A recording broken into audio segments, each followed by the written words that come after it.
This garage was full of my 2 dogs, Rottweilers. They were really grown dogs. And I was told to sleep with the dogs until I figure out that I'm not gaining them.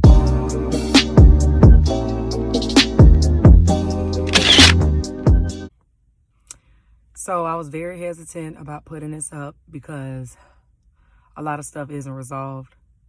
And I don't know if it's going to be ever resolved. I told Babe that I wanted to put out my coming out story because it's one that needs to be told. Only will probably help others, but I healed in the process. So here goes nothing. So where do I start? So unlike a lot of my close friends and stuff, I did not pretend for my family. I wasn't forced to wear dresses. I wasn't none of that stuff. I didn't do anything that I didn't want to do, right? I guess in high school, I never had a boyfriend. I didn't care to have a boyfriend. I didn't go to prom. I didn't hang out with a lot of people. In high school, anybody that knew me in high school, they knew that my mama wasn't allowing it. I grew up in a very helicopter-ish family, if that makes any sense. So I guess around 16 and 17, and a little backstory, I was very popular in high school. I played basketball. I was class president. For years, won Miss Homecoming back to back, all kind of stuff like that. The opposite sex never attracted me. Neither did girls either. I was literally so conditioned to focus on school to get into college that was my main focus for years on end. I guess around my senior year, I started having a liking to girls. And I've always was into sneakers. I always wore polos. Always did all this. This during the same time when I used to rap. I had put an album out or whatever. And this was I was still a kid. Flash forward. And I had a gay cousin too. So, and a gay uncle. It was really weird since I knew my mother's take on that lifestyle. That didn't faze me. I still was not going to live miserable just to please her. So flash forward to freshman year. This is when everything went down. I started playing at this Division I school in my hometown. Walked on there, and that's when I started. You know how you're in college, so you see everybody around you having sex, going to parties and stuff like that. Again, I was in a helicopter-ish family, and my mother was really young. Literally, my mama was still in her 30s. Right? She was in her 30s when I was in college. So I had a really young mom and a dad. Freshman year, I starting to be around all the straight girls, on my team, majority half gay, half straight. In college is when you start discovering what's up. I still did not like a man. I did not refuse. I didn't go try something out just because I wasn't allowed to have a guy friends or girlfriends. I wasn't allowed to do none of that, but I knew that wasn't my heart. So why waste time and body counts? That was just my thinking. I'm very straight and blunt when it comes to stuff like that. So I didn't see the purpose of just trying to do stuff to please my parents or my mama. It did not make sense to me. She had her life. Let me have mine. College, that's when I had my first girlfriend ever. I talked to people in my senior year, but first girlfriend, I guess, was ever. She almost ruined my life. And I think I had just turned 18 freshman year. That's when in time I wasn't allowed to have a cell phone. So my mama, every time I would come home, I had the razor during this time. This shows you my age. I had the razor during this time. So every time I sneak and text the girl, I would delete all the messages every night and take out the battery and hide it in my drawer.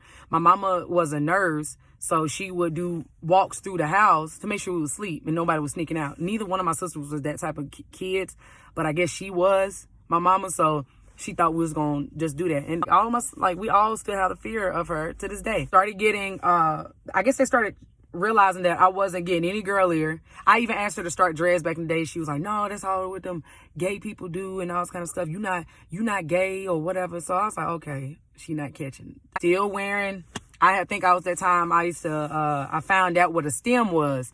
So I think I started trying to classify myself as a stem. Still very uncomfortable. Still fucking very uncomfortable. In girl jeans. And I wore polos. I was polo all the way down to head to toe. That was during that time. And I had, you know, sneakers on. Jordans, all kind of stuff, you know.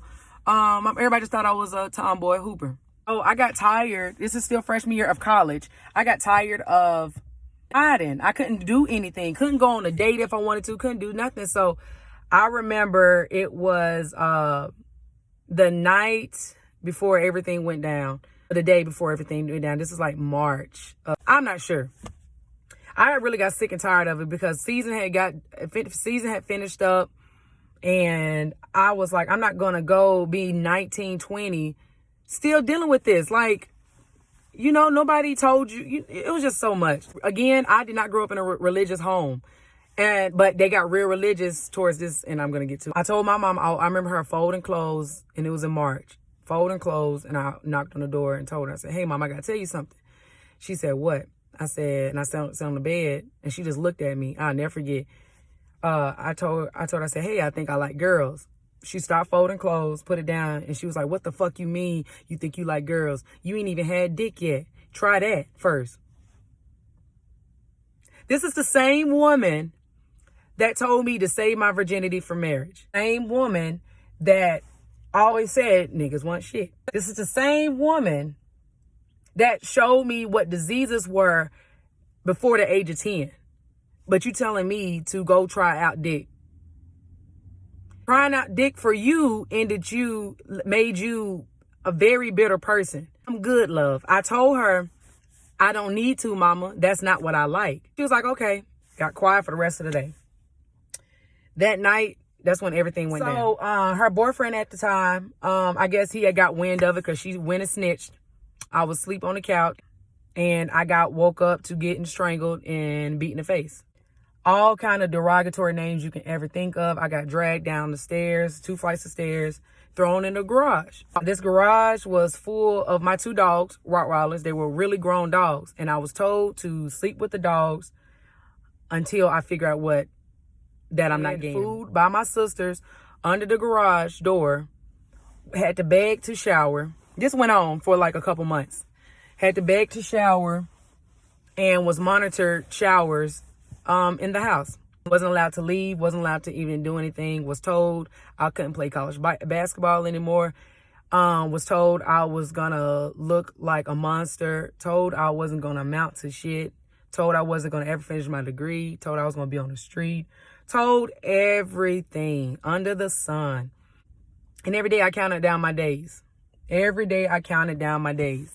This comes from, and you can imagine of me coming from a mother that told me I was beautiful every day, told me how much she loved me every day, but flipped the fucking switch the moment I came to you as a grown person, say, hey, mama, I think I like somebody, but I'm not having sex. I never was straight.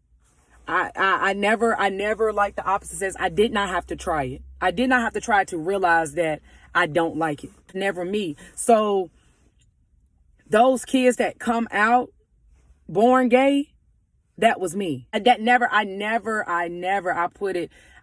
her, and that just never was my thing. And I thought the woman who made me into this strong woman before all of this would understand. Did not.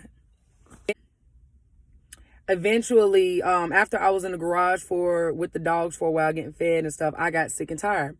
That was from May, so around July, I started, I feel like I haven't had sex or nothing. Like, you know what I'm saying? So, at this time, I told my mama, hey, I just want to go to school. Bam. I did not lie. I was still being myself, but I knew to play the game. Play the game to get the fuck out of that house. It was like, it was like I was confined. Eventually, I had to convince her boyfriend at the time that I still want to play ball. I still want to do this, do all this.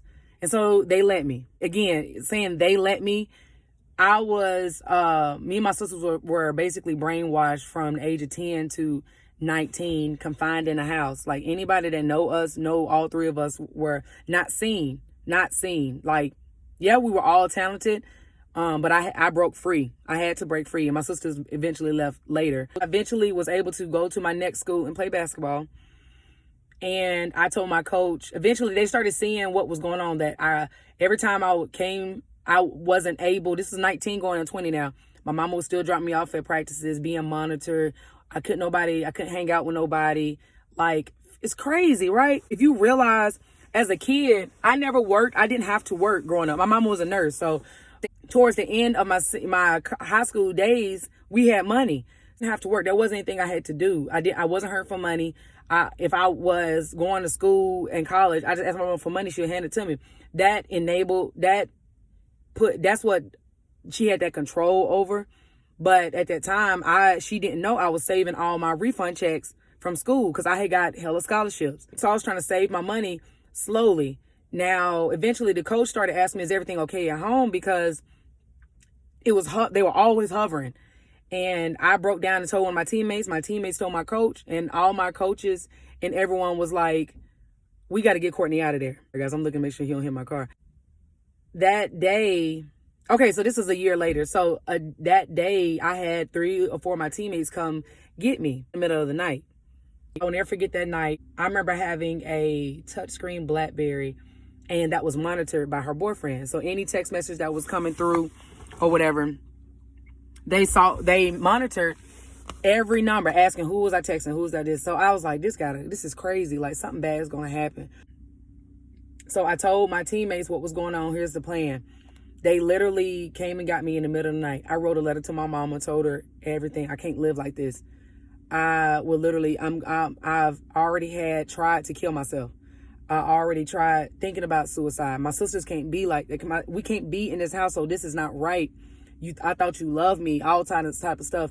And I left in the middle of the night. I left with my schoolwork and enough clothes and my basketball duffel bag, and I left. Never turned back. Fast forward, it is 2020, getting to be 2021. I have not seen my mother in almost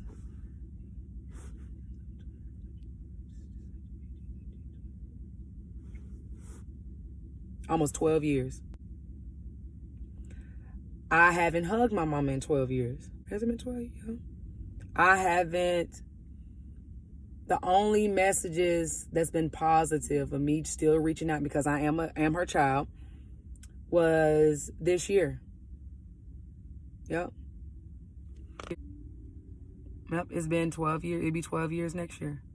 So you can imagine, what was I? Turning 19, I had to raise myself. No guidance from nobody. I made a lot of mistakes. But one thing I have not given up on is love. I can talk about it now because for the past 5 years, I've went to counseling. And trust me, it helps. I lived all of my 20s, basically. I lived trying to please my mama to show her I was good enough. I got my master's degree. I started my doctorates. I got a good job. I make good money. I started my businesses. And just the crazy thing about it still wasn't enough. So you have to come to realization that now in my life, I have to pretend that I don't have a mother, because that's what gets me through. And it's sad. I have gained a mother-in-law that loves me for me, and it's a good feeling. And everything that I've been through, I will be for sure not to be my mother, not to be that parent. For a long time, Mother's Day, holidays used to hurt. Christmas used to hurt. I was a Grinch. I did not care if you had your mama. I did not care. I was a savage. First woman that I loved hurt me, like, to the core. So I had this mentality that every woman that damn show wasn't my mama wasn't gonna have me, wasn't gonna hurt me, wasn't gonna do anything. Like, you know how people, they say got people with daddy issues? I had mama issues. was a savage. It's not, and I'm taking ownership of that, but that was a reason, which isn't an excuse, but I'm taking ownership of that. I was a savage because the first woman that I ever loved hurt me with my mama. Found that out through counseling. I wish I could have a better story to this. I wish that times could change. I wish that she could realize that I am everything that she thought I wouldn't be. I wish I could hear my mama's voice, but I can't. And I'm okay with that. It is what it is. I cannot say that she will ever turn around. She's a Scorpio. It's not budging. I cannot say that we will ever have a relationship. I do pray for her because I do want a relationship or to have a conversation with her before she dies. And I told my daddy that. So I do have a relationship with my daddy. So that came later, like around 23, like a couple years after I left my mama. But yeah, I wanted to come on here and tell you my coming out story. I never told. I'm private in a lot of ways, but you got to get to know what you're dealing with. You know, it's not pretty. Mine was not pretty. People that have those bad coming out stories, I'm one of them. I didn't go. It's a couple parts I left out, but abuse, forced homelessness, ridicule, all because you want to live and walk in your truth. This message is for anyone. This is not to deter anybody from doing it. I will always suggest make a plan before you do it. Just what I had to go through. I had to make a plan before I execute it. And so that's how I live my life now. I can't move without a plan. Put kudos on that for my survival. So I hope you guys get to know me a little bit more, you know, my background. Anybody else that had a similar story, you know, comment down below and let me know. You know, I'm not, I don't want any pity and none of that stuff because counseling helps. If you haven't been to counseling, you need to fucking find somebody because family will ruin you. This Keon out.